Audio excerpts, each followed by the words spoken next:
Sabe quando a gente se pergunta o que de fato transforma uma ação em um crime para a lei? Pois é, hoje a gente vai descomplicar a teoria do crime, que é basicamente a estrutura que todo especialista usa para responder exatamente a essa pergunta. Vamos entender como essa análise funciona na prática.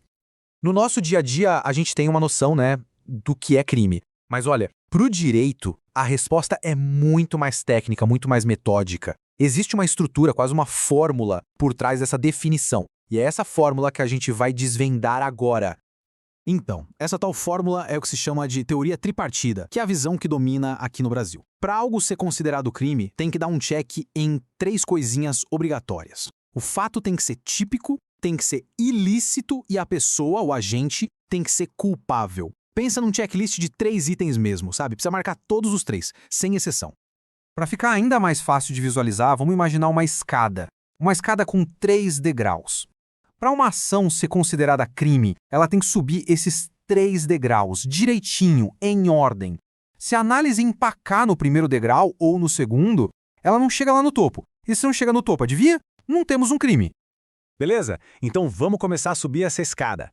O primeiro degrau, que é a base de tudo, é o fato típico. E aqui a pergunta é bem direta, bem técnica. A ação que aconteceu no mundo real corresponde direitinho à descrição de um crime que está escrito na lei? E olha que interessante, para conseguir passar desse primeiro degrau, a gente tem um outro mini checklist. São 4 elementos que precisam estar presentes, todos eles, hein? Tem que ter uma conduta, um resultado, a ligação entre eles, que chamamos de nexo causal, e, por fim, a tipicidade. A conduta é o pontapé inicial, é o que a pessoa fez ou deixou de fazer. Mas o pulo do gato aqui é o seguinte: essa ação precisa ser voluntária e consciente. Por exemplo, alguém que tem um espasmo muscular e acaba quebrando um objeto não teve conduta para o direito penal. Faltou a vontade, entende? Se não há vontade, a análise já para por aqui. Bom, o resultado é a consequência da ação, é a mudança que aconteceu no mundo. E o nexo causal? Pense nele como uma ponte. Uma ponte que conecta a conduta ao resultado. É o que prova que foi aquela ação que causou aquele resultado, e não qualquer outra coisa. Sem essa ligação, a gente não segue em frente. E aí chegamos na tipicidade, que tem 2 faces. A formal é o mais óbvio, é o encaixe perfeito, tipo uma luva, entre a ação e o que está descrito na lei. Mas também existe a tipicidade material. Aqui a pergunta é: a lesão causada foi relevante? Foi importante o suficiente para o direito penal se preocupar com ela? Por exemplo, furtar uma única folha de papel de um escritório. Formalmente é furto, sim, mas o dano é tão pequeno, tão insignificante, que o direito penal fala: olha, não vou gastar meu tempo com isso. É aí que entra o famoso princípio da insignificância. Ok, vamos lá. A conduta subiu o primeiro degrau. É um fato típico. Agora vamos para o segundo degrau, a ilicitude. A pergunta muda. Agora a gente quer saber se essa conduta, que já se encaixa na lei penal, foi também contrária a todo o sistema de leis.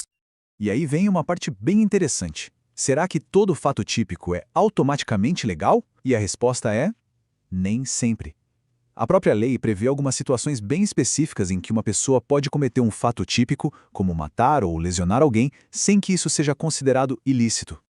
Essas são as famosas excludentes de licitude. São como permissões que a própria lei dá para agir daquela forma.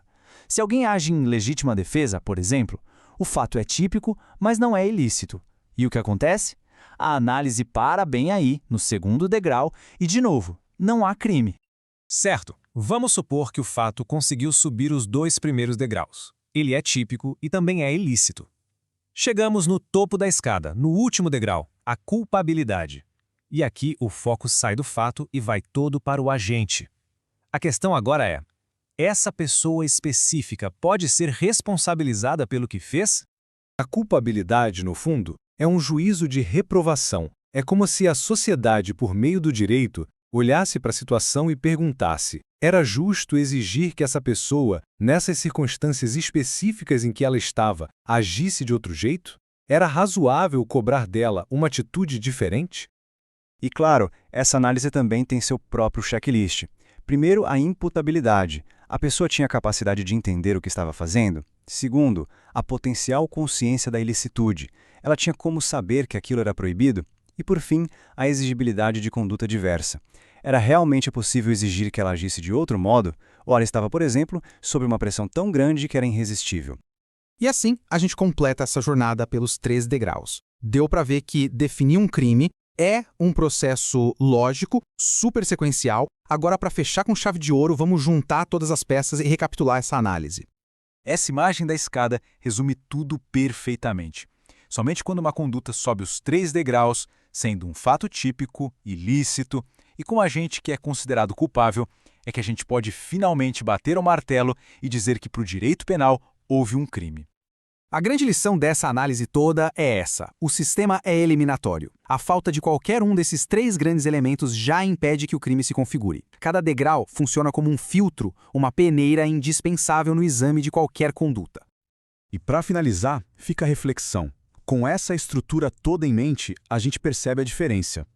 Um ato pode ser moralmente reprovável, pode ser até ilegal em outras áreas do direito, como a cível, mas para ser um crime, ele precisa passar por essa análise rigorosa de 3 etapas. A resposta, como vimos, é muito mais complexa do que parece.